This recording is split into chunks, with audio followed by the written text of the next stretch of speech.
Hey, what's up? It's Chuck from the band Simple Plan, and you are on Blunt US. We have a fun one right here on Blunt. It is Chuck from Simple Plan to talk all about their brand new documentary, The Kids in the Crowd. Chuck, how are you? Hey, I'm good, man. Thanks for having me. Appreciate it. Oh, I really appreciate you taking the time out and just checked out the documentary and obviously many years in the making. What do you feel now's the right time to go about putting it out? Well, it felt like it was the good moment because it's our 25th anniversary as a band. So that's a huge milestone, 25 years, still together, still going, and in lots of ways, having this kind of ascending moment right now with the band, feeling like we're playing, I'm gonna say some of the biggest shows of our career, right now after all these years. It felt like it was a good time to take a step back and kind of reflect and gain some perspective on everything that we've done and kind of try to celebrate that career and those 25 years, because we're not really good at that. We're often the kind of band that's always looking forward to what's next, and we don't often take the time to, I don't know, take a pause and kind of think about everything that we've done and what we've accomplished. So it felt like maybe this was a good time to do that with that milestone. And also at the same time, we wanted to set up the next chapter of what's coming. So I think that by telling our story and kind of being able to let people know what the journey has been, it sets us up for the next 25 years, which we're excited about. Well, yeah, 100% and very well said there. And like, I had no idea that the struggle initially was like that because I've just forever known you as like being one of the big bands. So to look back over that was just amazing. So many things that you don't know just by watching it, looking behind the scenes. For you, looking back over the material, was it like super emotional? Was it a little cringy? How did you feel about it? I would say a bit of a combination of all those things, but generally for me, the overall emotion was that it was intense. It was really emotional to go through all Yeah. that. When you're in it, it's like a whirlwind. It's going really fast. There's so much things happening, and you kind of just keep moving forward. And there's not a lot of time to really process everything that's happening, right? But looking back, I'm looking at that footage, and I have a really good memory of our career and everything that happened. I've always been really good at, like, oh yeah, this is on this album, and this happened in this city, and but even for me, who I felt was really like aware of everything and had a really good memory, I still was looking at some stuff. I'm like, I did not remember this, that we did this show, or I had no idea that we ever filmed this. There was some surprises. There was some kind of amazement at the scale of it all, the scope of it all, of how much we did, how many shows we played, how many places we visited, and all these moments, like, that when you put them all together into it, like this narrative, it just feels like you kind of, it dawns on you that this band thing, this music thing, this dream that we had, it kind of consumed everything in our lives, and it really occupied, it took over everything. It really sort of, um it became the center of all of our lives, and I think that's amazing, but that's also kind of interesting to contemplate, right? Like, I mean, this is what Yeah. happens when you're passionate.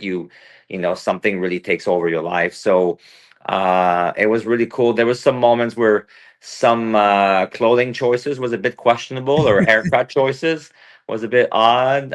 There was some moments where that were a bit tougher to revisit, especially some of the personal interaction that we've had in the band, and some of the, Yeah. there's been some moments where it was more difficult, and it's normal, when you're in the band.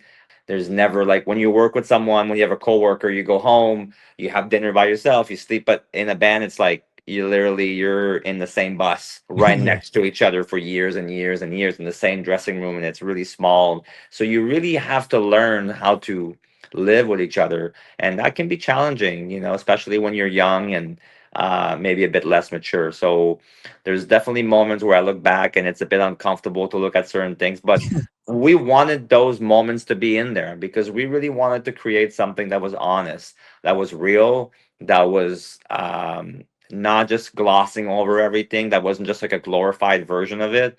We really wanted to bring people in and we wanted to make a movie, yes, about Simple Plan, but really, when you think about it, what we ended up with is a movie about friendship. It's a movie about resilience. It's a movie about family. It's a movie about the power of music, what it's like to be in a band, what it's like to be a fan. And it's a movie about never giving up, and kind of chasing something that you really, really want and what you're willing to do to get it. That was our ambition when making this documentary. We just didn't want to make like something where you're like, okay, this happened and we sold a bunch of records and we're amazing. We Yeah. wanted to show the human side of it. We wanted to make something that would connect with people emotionally. And what I'm seeing so far from the response from our fans, it's a lot. Like, I mean, I'm not talking about like five, 10, I'm talking like hundreds and hundreds of people are telling us that I didn't expect to cry watching this movie, Yeah. but here I am shedding some tears and crying and getting emotional because it's a human story, and I think it's connecting with people, which I'm really proud of. Yeah, and as you should be, you very much hit the nail on the head for going about it that way. I took from it, I just was very inspired after watching it. Shows that like if you really, really dig in, you can do big, big things. So I think you guys did an amazing job of that, and your resilience too, Chuck. I think you are really the backbone of that band, and I loved your interactions with Mark Hoppus in there and how you were so persistent with him. Looking back, were you surprised about what he said about you on the doco, or what was the go there? Yeah, that was one of my favorite part of the whole process was hearing what some of our heroes and favorite Yeah, artists and favorite band had to say about us. Like we really don't really get that usually. It's pretty rare that you have somebody that sits down and talks about you for whatever an hour, however long it was. So that was really amazing. I was amazed how much Mark remembered about 25 years ago his yeah, interactions with our first band. I was amazed that he had such an insight into like our band's dynamic. Like there was one part in the beginning of the movie where he says, it's sometimes I want to shake them and tell them just have fun. It's yeah, okay. Like you don't have to like always be that serious. And I think that's one thing as a band that we're not very good at. And even from the outside, he sensed that. But he said some really kind and amazing, nice and thoughtful things about the band and about myself. I think we're friends, but we're not like the closest of friends. But for me, having like him kind of say those things was really meaningful and emotional because as a fan, as a kid in the crowd, I was looking up to him. We yeah, wanted to kind of like emulate that band. We wanted to follow their path. We wanted to, accomplish what they accomplished. So to get that seal of approval early in our career and 25 years later to hear him kind of once again like reiterate that they had some, he had a lot of respect for our band and for us and that was really special and it meant a lot to me. Yeah, for sure. It was really, really cool. yeah, and not just Mark Hoppus as well. There is a whole bunch of people in there, which will leave for people checking it out. But it is just well worth a watch. It is a fantastic. And we got some heavyweights. I'm very proud Yeah. of the people that are part of it. I think it's a who's who Mm. of the pop punk world, and it's definitely a lot of A-list people in there. It's a testament to how hard we work to be a part of that scene, and the fact that these people are a part of the documentary. It was really, really special to us. Yeah, it is amazing. And 25 years is long for anyone, but let alone being in that sort of pop punk space. 25 years is long. What do you think's been the biggest constant for Simple Plan throughout the changes and keeping up to date with everything? It's a good question. I think the constant for us is that we never had it easy. We never had like the kind of like home run, like first single blows up everywhere around the world at the Yeah. same time, explosion, and it's massive everywhere. Everything is easy. Everybody calls us and invites us everywhere. Like we've never had that. It was quite the opposite. Like I'll give you an example with Australia. No pads, no helmets, just balls comes out. And I wish we could have talked about it in the movie, but it's one more example of the whole story of our band. So it starts to do really well in Canada and Japan. In the US, it's not so much in the beginning. It takes a year and a half before anything starts to happen. And then finally we have that. Meanwhile, in Australia, they're releasing every single. I'm just a kid. I'd do Yeah. anything. Addicted. Nothing happens. Like crickets. Terrible. Like no airplay, no nothing. Nobody cares. So it's like, man, like I always thought Australia was like the mecca of punk rock, pop punk. Like it was all, it was always big, and for some reason we just can't catch a break there. And all of a sudden the label is not giving up on us, and they keep releasing the songs to radio, and then Perfect goes to radio, and then magic starts to happen. This song goes to number one, and the Yeah. label went back and resurfaced every other song. They send them back to radio, and they all went double platinum. They all became major hits in Australia. But that's like, it wasn't easy. It took like four tries. It took like almost a year, 2 years, or 2 years and a half for anything to happen. And now Australia is one of the best countries we have. It's incredible. We love touring there so much, but it almost didn't work out. And it just goes to show it's not always about the song. It's not it sometimes it's like it's the same song, and for whatever reason it didn't work the first time, but we kept at it. We kept coming back. We kept touring. We kept doing the interviews and the press, and finally it Yeah. clicked. So it just goes to show how resilience is so important and how you got to keep going. But I think that's what defines this band, is that we always had that chip on our shoulder because it was never easy, because there was always a band that was a bit bigger than us. There was always a band that had it better or bigger. It made us want to double down. And instead of giving up, it made us want to try harder. And I think it made us a better band. It made us write better albums because of that, because we were like, we're going to write the best song that's going to be undeniable, that people won't have a choice than to embrace it. We're going to have so much energy on stage. We're going to play we're going to be so tight as a band. We're going to be such a great live band that people will see it and they won't be able to say, oh no, or to dismiss it. It will be undeniable. So I think that all that made us this band that kept on trying and trying, and it made us better. And I'm grateful for it because it's part of our journey. Now, I wish it could have been sometimes a little easier, but you know what? Yeah.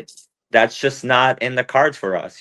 We're kind of the Yeah. underdog. Well, yeah, I hear what you're saying, but I think the hard times really teach you to appreciate their Chuck. Well, I think that's another thing right there. I think that it kept us so humble, and it kept us like hungry, and it kept us respectful, because when you start to blow up everywhere at the same time, that's when the head can get really big and you start to Yeah. kind of forget where you come from. But when it's a bit harder and you have to kind of earn everything, you do appreciate it more, and you don't take it for granted, and you're more respectful of it. I think that's been great for us as people as well. Like, because it wasn't easy and we had to grind, it does keep you a bit more humble, which I think has been great for us as people. Yeah, 100%. I love that right there. And what I think's great too is how you guys have just popped up on TikTok too, 25 years later. Here's a true story for you. I was telling my daughter, teenage daughter, about how I'm going to be interviewing you guys and all that sort of stuff. And she's like, she was whatever. And then I mentioned the song, Just a Kid, and she's like, oh, it's them, and just went crazy. So it's funny Yeah, how it keeps sort of that one song from all those years ago has just found a resurgence. it's wild. Like we talk about it in the documentary, it was kind of like catching lightning in a bottle. It's Yeah. it's kind of like having a number one hit again 25 years into your career. It was unbelievable, and a lot of people, they have no idea who we are, but then we say, oh, it's the I'm Just a Kid band, like, and then you sing that little line. Oh yeah, Yeah. of course I heard that, because like there's been 7 billion or 8 billion impressions of it on TikTok and on Instagram, and all these celebrities did it, and it's kind of like you can't escape it. It has become part of the playbook of any celebrity that has a reboot of any movies or TV shows or whatever they do. I'm just a kid challenge. So we didn't plan it. It was something that happened completely organically, and sometimes that's the best because like it wasn't manufactured. It was just people just thought it was a cool challenge, and it was the biggest gift that we could get because it happened in the pandemic. And once we were able to tour again, everything was bigger because of that. Like that song that was like a successful song, but far from our most successful, became our most streamed song. When we played at festivals now, like when we get to that little part, the crowd erupts and then sings it, and it's crazy. It kickstarted this whole resurgence of the band. And it's been amazing to ride that wave, and we're so grateful for it. Yeah, I do for sure. And like looking back over the entire documentary, what do you think was the hardest bit for you to rewatch, Chuck? Well, I mean, I think the most uncomfortable thing, and even I'm still trying to kind of wrap my head about how I feel about it and how to handle it, is definitely the dynamic that Pierre and I have. Mm, We've been playing music together for 32 years. We started when we were 13 years old. I've always looked at him as, my best friend. It's kind of crazy. We went through so much. We had our first band. It got pretty successful. And I mean, and successful for a punk rock underground band, and then we had this gigantic fight, and yeah. he kicked me out of the band. We didn't talk for 2 years, and it almost made me want to give up on my dream of being in a band. It really was devastating for me. It was like life altering kind of moment, and it broke my heart, and It would. yeah, it was really, really tough. And then our guitar player Jeff called me out of the blue, and he's like, "Hey, we should start a band together. I heard that you're not playing with Pierre anymore. Let's try to start a band." And I was like, "I'm not ready. I can't do it." But he convinced me, and we formed the band. And then when it was time to find a singer, it was kind of like, well, we tried everyone that we could find. And the whole point was like, let's get Vindication. I'm going to have a band. It's going to be successful. I'm going to show Pierre that, Yeah. we can make it without him. But then we couldn't find anybody. Like he was the bar, and he was my favorite singer, my favorite songwriter. And I was like, it has to be him in the band. It was tough to step on your ego and all that. And I think that what's really difficult is whatever dynamic that you have with a friend in teenage years, that often that dynamic carries over into adulthood and as you get older. And when you combine the whole aspect of being in a band together and the complexities that come with that, it makes for a complicated and, I don't know, challenging situation. I still think that the reason why we were able to keep Simple Plan together is because we had that fight when we were Yeah. 17 or 18 with that old band. And now we know what happens if we cross the red line, if we go too far. And we don't want to go back there. We want to protect this band that we love so much, that we built together. That lesson that we learned as teenagers has been so important, so instrumental in being more mature and knowing how to be in a band, to compromise, to communicate, and all that. There's still some scars maybe from what happened, and so we're trying to deal with that the best that we can. But we know that we want to keep going and keep playing together, and so we're working on it. And it's a human story. It's a story of friendship, but not maybe no friendship is perfect. Yeah, I do. And like the whole time I was wondering, and I have to ask you, like, what happened to Reset then if Pierre's left the group? Like, did they just sort of disform or Oh, well, I mean, it's kind of a crazy story, actually.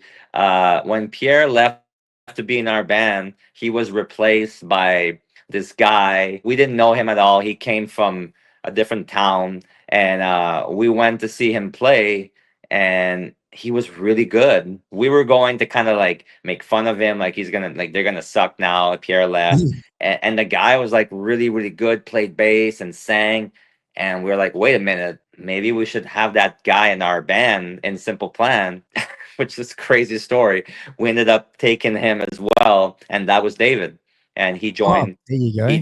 he joined Simple Plan. So we stole two singers from Reset. So what? Which Reset just disbanded. no, that you know what? I mean, they kept playing. To their credit, they still play today. So Really? there's one original band member that still carries the torch for that band.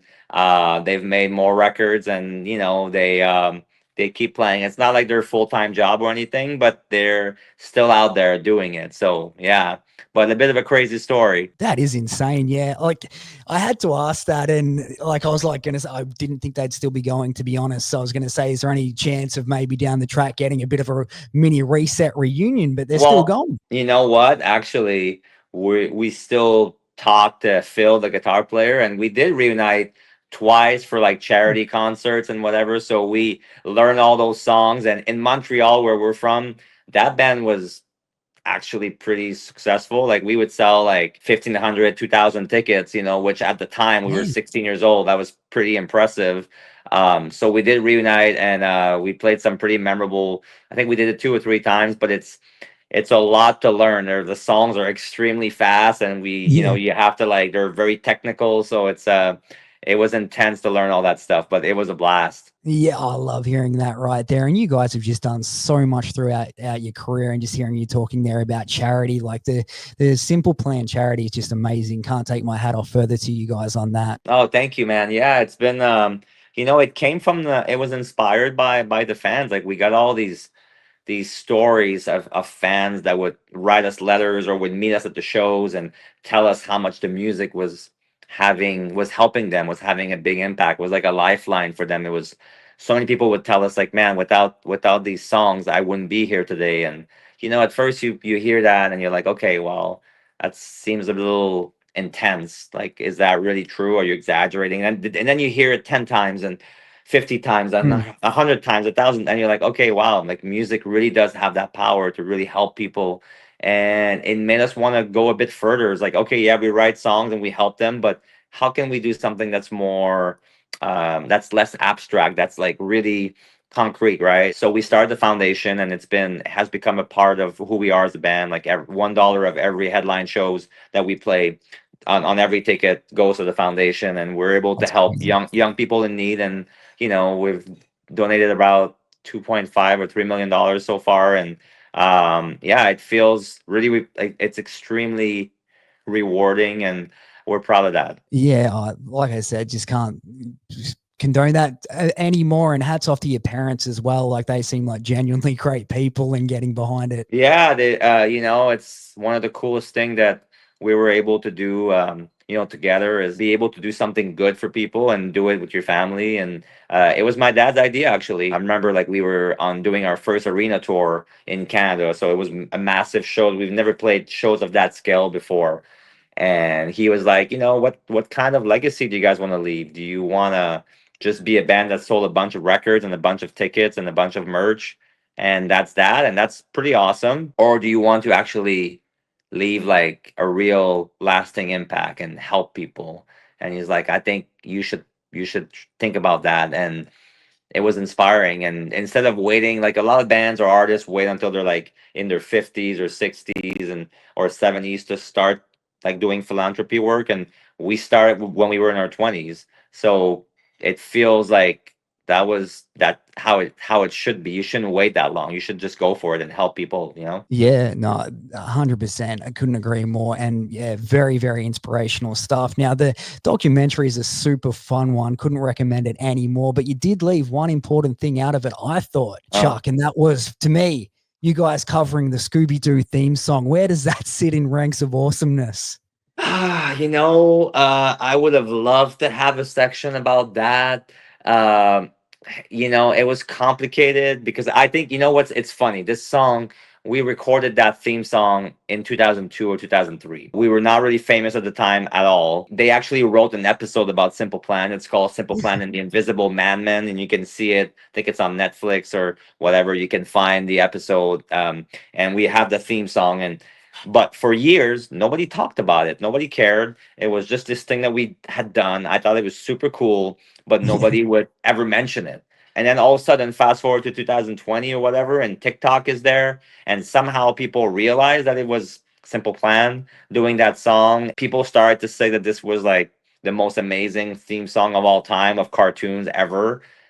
Which I kind of agree. It's really good. It really slaps and it's really dope. But people started posting it, and all of a sudden, we had like this viral hit again with the song, and we started playing it live, and it goes off like insane when we play. People love it. And now we have like a bunch of Scooby Doo's on stage, and we really embraced it. Like I said, for a long time, it was something we done, and it went by, nobody cared anymore. And now it's like the biggest thing. And I would have loved to include a little chapter in the movie, but because of the complex complication of like who owns those rights and can we Yeah. put that song in the thing, we just couldn't put it together in time for the movie, unfortunately. Yeah, no, that's fair. I was But just, I think it's yeah, just, I think you're right. It should have been part of our story. oh, it's just such a maybe on the next one there, Chuck. And I haven't seen it, I must admit. So you're actually on the episode of Scooby Doo back in the Yeah. day. Yeah, they wrote a whole storyline about And how they go to Montreal and to see us perform, and then there's this invisible man that's trying to prevent us from playing the show, maybe and I have. yeah, and then it's the whole thing. You see us play the show, and it's really cool, and we voice our own characters and our own like like our own, yeah, like our own voices and everything. So it's really cool. Yeah, amazing right there. And I guess that brings me to my last question then, Chuck. So 25-year career, you're looking back over the whole thing. What do you think sort of stands out as like the coolest thing that you've seen your music pop up on? For me, obviously, like it's that Scooby-Doo theme song. I think it's amazing. But has there been something else that has just totally blown your mind? Not to be kind of cheesy and to be too on the nose, but I feel like having a documentary about your own band on Prime Video is kind Yeah, of like that's something probably, that yeah, was probably pretty top unex seven. pretty unexpected and pretty massive kind of stamp of approval on the whole career. That was kind of wild for me to contemplate that we would be at a stage in our career where making a documentary about it and having it come out worldwide and having people interested in that is quite unbelievable. I'm going to say also we were very lucky, like we got to do all these different movie soundtracks and TV shows and all that, and sports event. Like we got to play. One of the special ones was playing. We played the closing ceremony of the Vancouver Winter Olympics in Cool. 2010. So that was sick. I mean, like we played the Olympics. That was pretty unbelievable. I'm a huge hockey fan. We got to play like the Winter Classic, which is this massive event on January 1st, like outdoor game, which is very rare.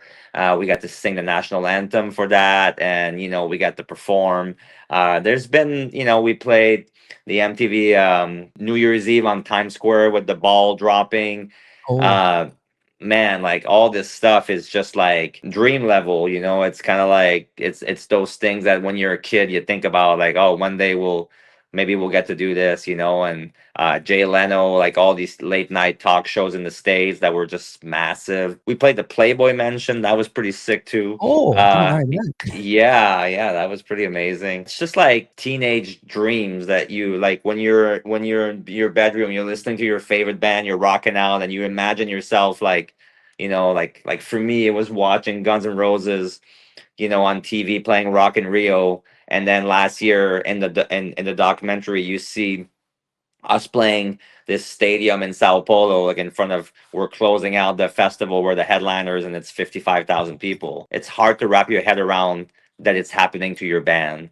That started out in your parents' basement, but that's the whole arc of the movie, right? It's kind of like seeing where it starts, and if you really believe in it and you really work hard, good stuff can happen. And that was the whole kind of story that we wanted to tell. Yeah, it's super passionate, feel good story. Everybody should check it out. The Kids in the Crowd documentary on Prime right now. And these guys, of course, hitting the road on the Bigger Than You Think tour with Bowling for Soup and 303. Shortly, you very much don't stop, Chuck. Yeah, I mean it's yes, it's the perpetual tour as we call it. It's really has no ending or beginning. It's just we're always playing shows. But you know what though? I mean, we want to, and we're enjoying it. it's pretty cool that 25 years in, we get to do stuff that we've been dreaming about that we could never do before, or we get to do stuff for the first time.